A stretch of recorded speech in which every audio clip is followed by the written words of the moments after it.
Hello నమస్తే అండి, welcome back to Ammu star kitchen. ఈరోజు మన కిచెన్లో ఎంతో సింపుల్గా అంతే టేస్టీగా నోరూరించే గోరుచిక్కుడు టమాటో కర్రీ ఎలా చేయాలో చూద్దాం.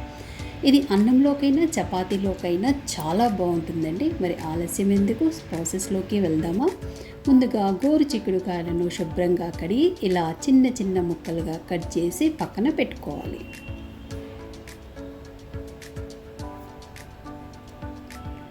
అలాగే 2 కానీ 3 టమాటాలు, 2 ఉల్లిపాయలను కూడా ఇలా సన్నగా తరిగి పక్కన పెట్టుకోవాలి.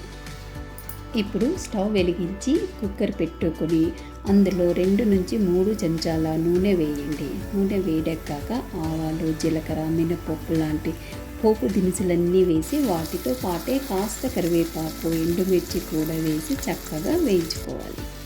పోపు వేగాక మనం కట్ చేసి పెట్టుకున్న ఉల్లిపాయ ముక్కలు దూరగా వేయించాలి. ఉల్లిపాయలు కాస్త రంగు మారగానే టొమాటో ముక్కలు కూడా వేసి ఒకసారి బాగా కలపండి. ఇప్పుడు మంటను సిమ్లో ఉంచి మూత పెట్టి టొమాటోలను మగ్గనివ్వాలి.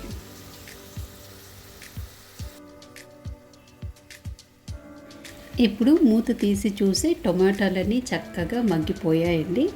సో ఒకసారి మళ్ళీ కలిపి ఇందులో మనం ఆల్రెడీ కట్ చేసి పెట్టుకున్న గోరుచిక్కుడు ముక్కలు, 1 టీ స్పూన్ పసుపు, అలాగే మంచి ఫ్లేవర్ కోసం అల్లం వెల్లుల్లి కొత్తిమీర పేస్టును వేయండి. ఆ తర్వాత కూరకు సరిపడ్డ ఉప్పు కూడా వేసి మసాలాలన్నీ ముక్కలకు పట్టేలా బాగా కలుపుకోవాలి.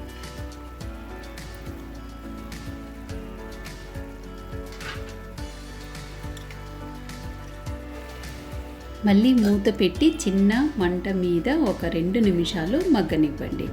ఈలోపు కూరకు మంచి టేస్ట్నిచ్చే ఒక సీక్రెట్ పౌడర్ చేసుకుందాం. కొద్దిగా ఎండు కొబ్బరి ముక్కలను మిక్సీ జారులో వేసి ఇలా మెత్తగా పౌడర్ చేసి పక్కన పెట్టుకోండి. ఇప్పుడు రుచికి సరిపడ్డ 1 లేదా 2 స్పూన్ల కారం వేసి బాగా కలపండి.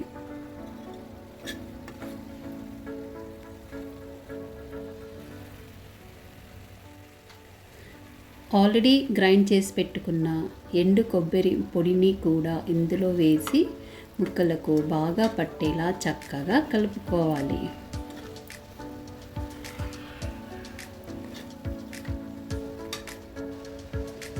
ఇప్పుడు ఇందులో కొద్దిగా వాటర్ వేసి మళ్ళీ బాగా కలుపుకోవాలి.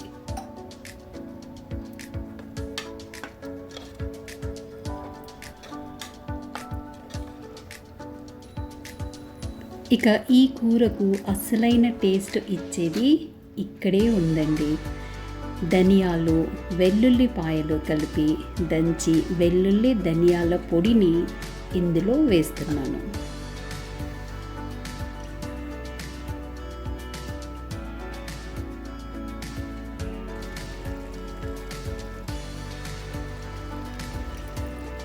ఇది కూరకు అద్భుతమైన సువాసనలని, టేస్ట్ని ఇస్తుంది.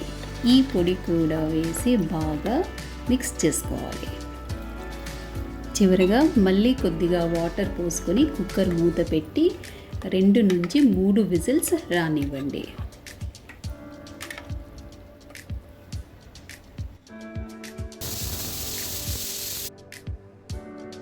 అంతేనండి, విజిల్స్ వచ్చి ప్రెషర్ తగ్గాక మూత తీసి చూస్తే ఎంతో సింపుల్ అండ్ టేస్టీ గోరుచిక్కుడు కూర రెడీ. ఇది వేడి అన్నంలో లేదా చపాతీలోకైనా సూపర్ టేస్ట్ ఉంటుందండి. చాలా బాగుంటుంది. మీరు కూడా మీ ఇంట్లో తప్పకుండా ట్రై చేయండి. ఈ వీడియో మీకు నచ్చినట్లయితే లైక్ చేసి, షేర్ చేసి, సబ్స్క్రైబ్ చేసుకోండి.